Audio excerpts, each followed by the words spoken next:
Hello, everybody. Hope everybody's doing well. Really not a lot of change from what I felt on Saturday when you go back and look at the video and try to figure out exactly what happened. It's pretty obvious in our program that we're playing better at home than we are on the road. We're 10-4 at home, and we're 5-7 on the road, and 2-1 in neutral site games. And I counted the game Saturday night as a home game because it was Georgia Tech and full right there near their campus. And good teams win at home, great teams win everywhere. And we're not at that point yet. The game at Georgia Tech was so much like the game at Virginia Tech. Offensively, there was penetration in run game, too many lost yards, too many sacks, too many turnovers, and we gave turnovers on Georgia Tech's end and put entirely too much pressure on our defense. There's really, you take the three fumbles that were on the Georgia Tech end of the field and then the 2 fourth down stops, which are like 5 turnovers. You're not going to have 5 turnovers in a ball game and win the game, period. And all of them led to points, and all of them were on Georgia Tech's end. And the defense did a fantastic job of trying to hang in there for a long time, and then they finally broke in the fourth quarter.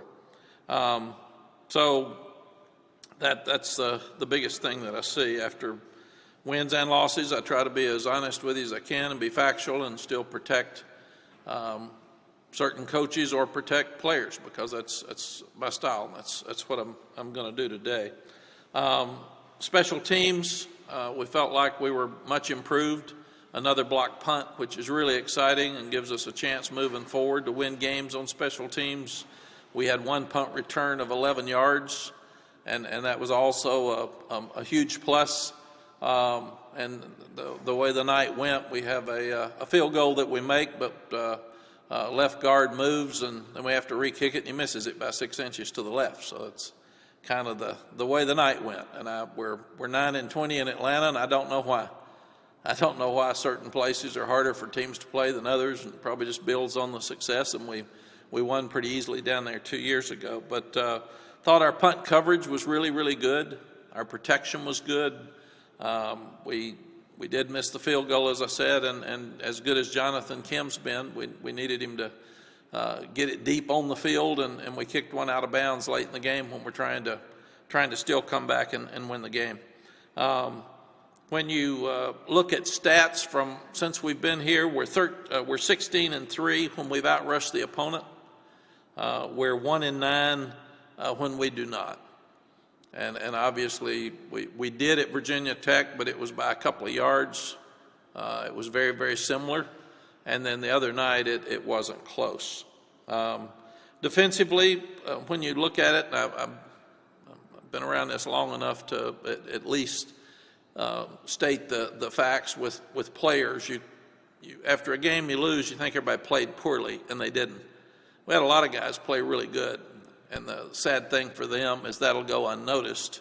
And we had a lot of guys on defense, especially, that played hard and played by far their best game. Our interior linemen did a great job of controlling the line of scrimmage. The inside backers had a really good night, and the 2 corners did a great job. We had the one tremendous throw and catch on Kyler McMichael in the corner, but there were a lot of one-on-one situations, and those guys stepped up and got better with it. The thing that we did is we missed too many tackles. You normally have to miss 10 or less tackles to win a game, and we missed 13. And they've got 2 tremendous skill guys in Sims and Gibbs, and they're as good as anybody in the country, and we knew that. But 3 of the runs of 130 yards rushing with Sims were mistakes or missed tackles, and we just can't do that. We've got to have fewer mistakes and do a better job of tackling. The defense did a tremendous job with sudden change and not pointing fingers at the offense, because I've never, in my coaching career, I've never seen the ball given to a team on their side of the field that many times. First time in 47 years that I've seen that happen. And we still had a chance to win the ball game. Defensively, the sad thing, the tough thing is we just had one sack and we still didn't force a turnover. So those are areas that we've got to do a better job. And they'd only had 6 explosive plays, but they were all critical plays during the game. And the fourth quarter, where we've normally been really, really good, we got outscored 18-8.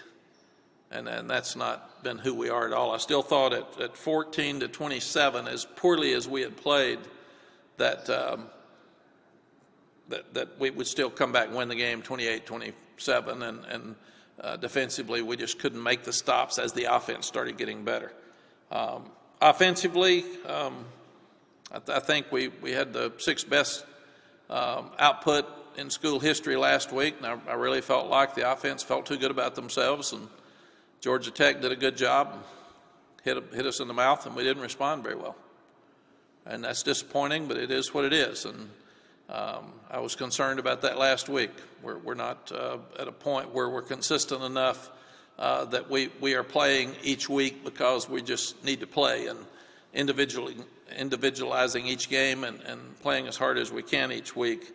But you can't have 63 yards rushing and a bunch of sacks and a bunch of turnovers and lose 63 yards and win any football games.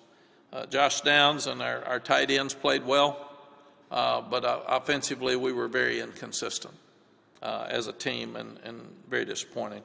So again, give credit to Georgia Tech, because they are the ones that created and caused the stuff that happened to us. I also told the team and the offensive staff I love for going for 4th and short. One time I went for a 4th and 1 at Arkansas on the -20 when we were at Texas, and we made it, because you should make 1 yard. And we didn't make it 3 straight plays. And that's totally unacceptable and something that we have got to correct. And that's not just offensive line, that's backs, that's quarterback, that's everybody. So we botched it on 3 straight plays. Am I going to keep doing it? Gosh, I hope we get better enough that we can. We did it earlier in the game and made it without question at the same spot. So, and probably if you can't make a yard on 3 straight plays, you're not going to win the game anyway. So, but I put us in an awful position by allowing them to get the ball again on their end of the field. The other thing that bothers me, and I told the offensive staff this, the same problems I saw at Virginia Tech, I saw Saturday night. We've got to get them fixed, and we've got to get them fixed now, because you can't continue to make the same mistakes. That's many years ago, Coach Bowden said, if it's not working, fix it, because if you keep doing the same stuff and it's not working, you're going to get beat. And that's a huge mistake. So we've got to do better in that area. Duke's playing well. Their offense is playing at a very high level. I'll talk more about them on Wednesday, but David's done a tremendous job, and this is an important game because it's a rival game, and when people get something that you play for, like the Victory Bell, it's very, very important to your university and your fan base, and that makes it very important to your players. And fans that go to church with fans at the other school, and they work with them, and they see them in the grocery store, don't want to hear bragging rights from the other end. And the last thing before I answer questions is I'm doing a better job of fixing things in my mind when they're not working and moving forward. And we've got to do that. A lot of people they'll stay angry about this game some the rest of their lives, a bunch for the rest of the week. We got to go back today and start preparing for Duke. So fix the mistakes that you made and move forward, because each game is important and each game is different. Does this set us back for the progress in our program? Not really, but it really hurts us short time for this season. But I'm really excited about us going forward with the recruiting we're doing and the young players that are making plays. Javari Ritzie was all over the field the other night, and as a true freshman, that doesn't happen very often. So a number of those guys are doing some really good things, and that's exciting for the future. Questions? Thank you, Coach. Please use the raised hand function if you have a question. And our first one will come today from Andrew Jones. Go ahead, Andrew. Hey, Coach, just a couple minutes ago, you said that Georgia Tech punched your offense in the mouth and they didn't respond very well. Was it the offense as a whole? Was it the guys up front? And regarding the guys up front, they've been around for a while. They're a very experienced group. How concerning is it that they didn't respond to that the way you would like? Well, Andrew, I just said some responded well and some didn't. You talk about a team, but you have to go back through each individual player. So it would be wrong for me to leave you the impression that nobody played well. Some did, and I'll let Phil talk to you about the offense. He'll be here in just a minute. But did we do a good job of blocking them? No. What is the level of concern about the pass protection and 8 sacks in a game like this? And you have 14 in 2 road games. Yeah, it's really high. Thank you. I mean, that's way too many. You shouldn't have that many in a season, much less 2 games. Okay, over to CL Brown. Hey, Mack, you kind of alluded to it, but I was wondering, coming off of a game like that in a disappointing performance, is it good to have a team like Duke as your next opponent? Because, you know, you've kind of mentioned before, it's easier to coach after a loss. Does having a rival opponent get their attention this week and you know, put you in a position where you feel like they will be sharp, they will be focused, there won't be any kind of, you won't lose 2 games off of this loss at Georgia Tech, yeah. basically? CL, it probably does, but we had Georgia State after Virginia Tech, and Georgia State showed they're better than people think they are this weekend, had a chance to beat Auburn down to the last second. But, you know, when you get to be a good team, you got to get ready to play. And there aren't going to be many teams that win all the games. And we've had a disappointing start from what we had hoped, obviously, and we've got to keep getting better. That's the thing with us. We have to keep getting better, and that was the biggest disappointment. I thought our defense did some better things on Saturday night. I thought our kicking game did some better things. Our offense took a huge step back after taking the biggest step forward we've seen since last week. So that's why coaches have gray hair and their stomachs hurt on Saturday. You never know who's going to show up, and we can't do that. We haven't had the offense and the defense show up on the same day. And that's, as a team, we've got to play good as a team. We haven't played good as a team yet, and that's what we've got to do. Greg Barnes, go ahead.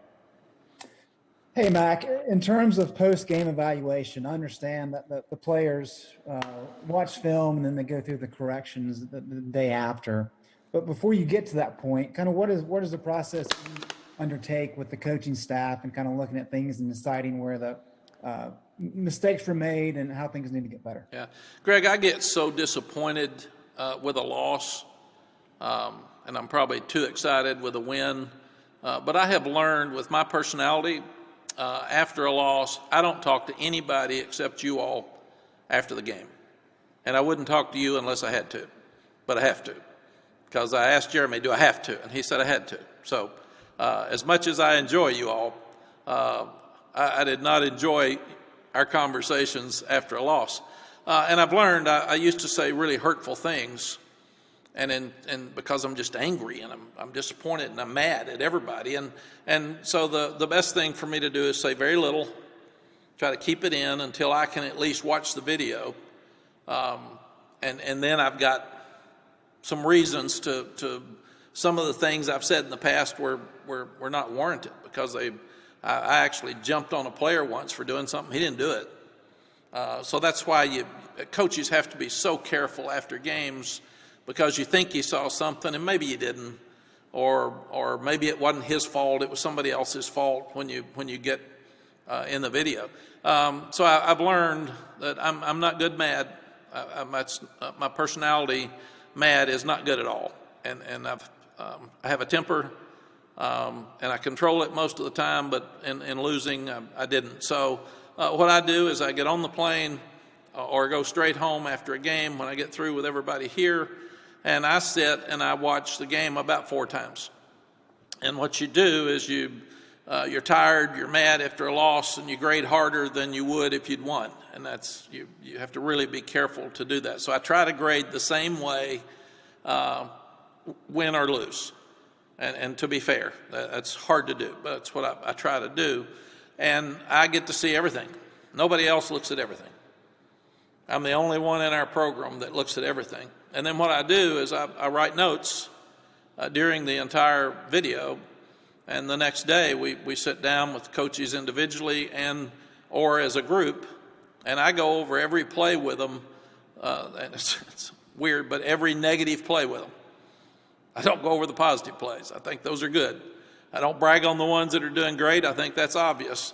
My job is to try to correct mistakes, and I had that meeting again with the offensive staff, and I'll have it with the defensive staff. There's fewer things to correct with them right now, but we still got some things we have to correct, and then I'll have it with the special teams. But offensively, just like Andrew asked, I've got the same questions everybody else has, and then I get to know more about why it's not working. But my job and their job as assistant coaches is to fix it. And if you have the same problems for 4 weeks, and sometimes you get fooled, because the Virginia game fooled us. We thought a lot of things were fixed, and then they really weren't. So we got to go back to look at it. How much of it's on the road, I don't know. I know the numbers say that we're not playing well on the road. I know when you look at Virginia, and they're 15-3 at home and 6-20 since Bronco's been there on the road. We all know that it's harder to play on the road. I'm still not sure why. Good teams can play in a parking lot. So I don't get into all that stuff. But we're not consistent enough as a team to be where we needed to be. Great, thank you. Thank you. Okay, Ross Martin, go ahead. Hey, Coach. How do you motivate and inspire your team now with some of the goals that were stated at the beginning of the season, kind of weighing the distance, particularly competing for the Coastal at 1 and 2 in the ACC? Ross, some motivational techniques. Yeah, it's a good question. I motivate them to play because you love the game, and I've always told them, do the best that you can do, and then we'll end up going where we deserve. You don't get to go to the Orange Bowl in preseason because somebody said you're going to. That's just talk. So, and you better like what you've earned. Don't be griping about going to a bad bowl if you didn't play good. Facts. I mean, this stuff, it's real. And I really talk to them like I talk to you all. I told them yesterday exactly what I just told you. And they got in at 3:30 in the morning, and they're tired, and their kids and the staff's tired. And then you're on top of getting beaten down. It's like CL said, you got to pick them back up. And Duke helps that, but you got to get everybody picked back up. We actually didn't practice yesterday because everybody was worn out, mentally and physically. So I could tell it. So I said, okay, go to your meetings and get things fixed, and let's go back to work on Tuesday. Let's do that. But it's about you. In life, you get what you earn. And right now, we haven't earned very much. We haven't earned respect. We haven't earned a top 20 rating. We haven't earned possibilities of anything at the end. And each team gets what they earn. And that's the thing. And Coach Longo and Coach Bateman will try to do it with you today, too. It's you're honest as you can be with the players in a group, and then if you've got somebody, Ross, that's really struggling, you bring him in individually so you don't embarrass him in front of the group, and you always bring him in with his position coach. May even call his family and talk to them. And same thing with our fans. I come here and try to be as honest with you guys and the fans as I can possibly be with certain parameters that if it was my son, I wouldn't want someone talking like that about him. And to a certain degree, the same with the assistant coaches. It's my responsibility that they do what they're supposed to do, and if they're not doing it, it really comes back to me. Let's go over to Patricio Bernaldez. Okay, hey coach, I would like to know, so Duke ranks 8th in total yards per game in passing and 13th in rushing. and leading the conference in that category. I would like to know if stopping the run is the key to holding that offense down. Yes, they are very balanced. They're as balanced as anyone in the country. Durant is the second leading rusher in the ACC. He's really, really talented. Holberg is completing over 70%, and he's run for 6 touchdowns, and we haven't stopped the run great. We haven't gotten after quarterbacks very well, and we haven't stopped running quarterbacks. So we've got our hands full with those guys. Ken Segura, go ahead. Mack, after the game center, you said that Jeff Sims looks like Vince Young to you, and I'm curious if you could expound on that a little bit. When I first saw him in his first game at Georgia Tech, I said, ooh, this guy's really good. He's very talented, so he's going to give them a chance moving forward. And he's tall. He's got the strides like Vince. He outruns people. You don't know how fast he is, but he's faster than everybody chasing him. And he's a very accurate passer. And we allowed him to run. We stopped him a lot, but when he got away, he had a 38 and a 50-yard run. And we allowed him to throw it and complete it. So he was very accurate. And to show you what kind of night it was, Ken, we even batted a ball in the air and they caught it. I mean, it was one of those nights where you had to be good enough to overcome everything that happened negative. But that's what I saw in him when I first saw him play for Georgia Tech. I said, look out, this guy has a chance to be a superstar. And I saw that Saturday night. Thank you. Okay, over to Adam Smith. Hey, Mac. When you're talking about fixing problems and being bothered by some of the ones that keep reappearing, I guess. I mean, do you see it as a going back to the drawing board type situation, like an overhaul, something to that effect? Like what do you see in terms of actually going about fixing what you don't like the execution of it? Yeah. Adam, I hate excuses. I hate them. And to me, an excuse doesn't help you get better.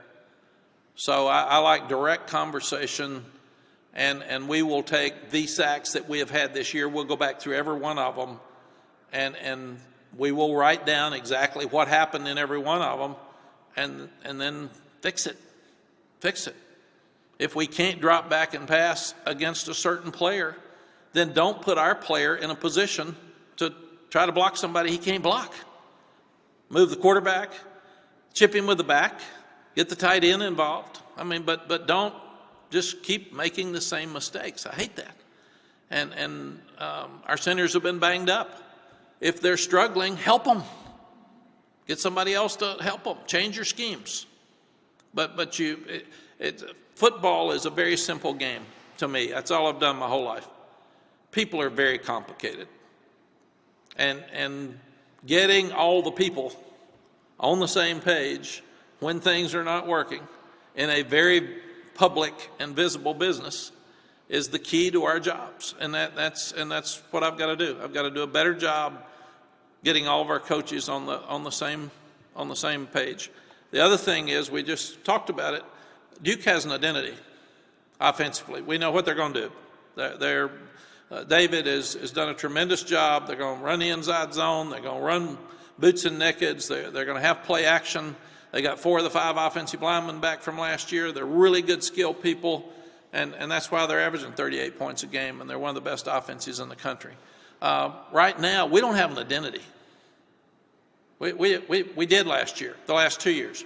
We don't right now, and we've got to get an identity on offense. We got to be good at something. And I mean consistently good. We looked as good as I've ever seen us look against Virginia. And that's the confusing thing with people. Why not this week? Why didn't repeat it? Now, Georgia Tech's better than people think they are, like Georgia State's better than people think they are, because Georgia Tech nearly beat Clemson with Yates. They had it down to a last second. So we're looking at a different Georgia Tech team than we all perceived in preseason. And then when you add Sims back to that team, they have a chance on offense as well. Would have been interesting to see Sims play against Clemson. But that's my job right now is try to take all the negatives and fix them. And there's some that are perceived that aren't really the issues, and then some that need to be fixed that'll help others. And again, Josh Downs plays great Saturday. He doesn't play good. He plays great. He won't get credit for that. When you're mentioning taking the notes on Sundays, or when you go and rewatch the video from the game, do you find yourself feeling the same things you felt during the game, or is it's sort of a different experience almost as you're watching it from another angle? Like, what do you get angrier? Do you get happier? Like, what do you find yourself feeling when you're doing that in your rewatch? It's a great point, and what I've learned, Adam, is normally I feel better after I watch it because there's certain guys that played so hard and they played so good. I've never seen our defense play harder until they didn't. You know, and they played hard late. They made some mistakes, but the early first half, that we should have been so far out of the game. It was Florida State. I mean, it should have been a 31-7, and our defense played so hard. I didn't feel that during the game because I was too mad at the offense for turning it over. So really the feeling and the emotions go up and down, and that's why I watch it 4 times. And sometimes on the 4th time, I'll say, that I'm too harsh here. That's not fair. I'm mad at him. I'm mad at that group, but he played good, so I change it. And that's why I watch 4 times. And I'll watch the TV copy. I'll watch the front end, the back end, the side angle, because I want to see every angle of every play that I can get. And part of that's for officiating as well. We give a report to the officials in the ACC every Sunday, and I want to make sure that we're sending them ones that if we question it. I don't want to be the guy that lost and sent 25 in because you're mad. I want us to be the staff that looks at the play and sends it based on what we felt. Thank you. Thank you, Adam. Okay, last one for Coach will come from JB Ricks.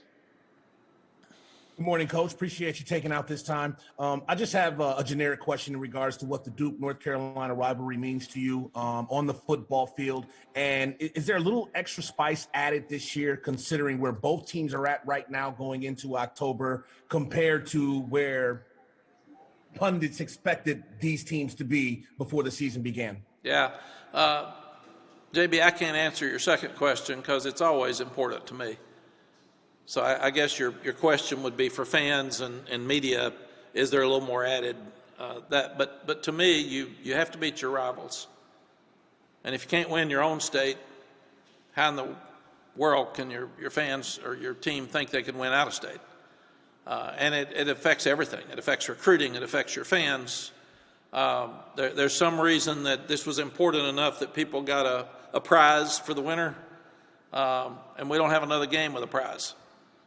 And I do know that David feels the same way. I mean, this game is very important. There was a scuffle with TCU and SMU after the game. That sounds like this weekend because they play for a skillet. Everybody wants that skillet.